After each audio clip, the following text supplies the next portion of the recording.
Почитувани, СДСМ продолжува со својот дилетантски, штетен и понижувачки однос кон националните интереси, кршејќи ги процедурите и игнорирајќи го крикот на стручната јавност во однос на предложениот закон за употребата на македонскиот јазик.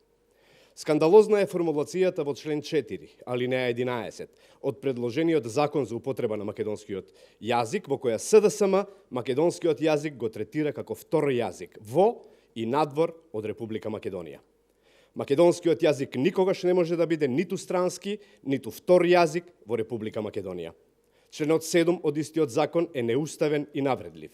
Тој гласи: на јавните настани што се организираат во Република Македонија, а се финансирани од буџетот, задолжително се употребува и македонскиот јазик. Согласно Уставот, друг јазик може да се употребува покрај македонскиот на сите јавни настани, а не македонскиот да биде придружен јазик на некој друг јазик. Ова е уште еден показател дека за СДСМ македонскиот јазик е втор јазик во Република Македонија. Ова се само мал дел од најсериозните забелешки за ова избрзано и омаловажувачко законско решение на СДСМ.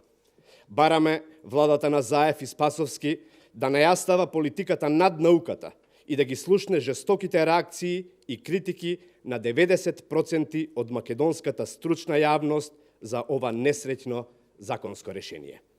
Инсистираме на тоа дека овој закон не смее да се носи на шверцерски начин и со импровизации, туку во редовна постапка, со прифаќање на сите забелешки на експертската јавност и задолжително во редовна процедура низ 3 читања. СДСМ мора да прифати дека македонскиот јазик не е ниту втор јазик, ниту странски јазик во Република Македонија.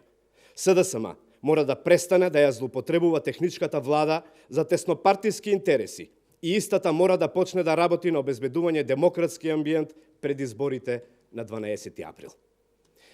ВМРО-ДПМН ќе се спротивстави со сите законски и демократски средства на ваквиот штетен и омаловажувачки однос на СДСМ кон македонскиот јазик и ќе работи на негово итно и темелно подобрување.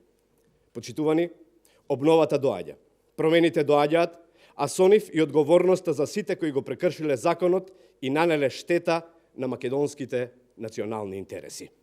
Заев и СДСМ се виновни за поразите, измамите и криминалите. На 12 април следува одговорност. Заев никогаш повеќе.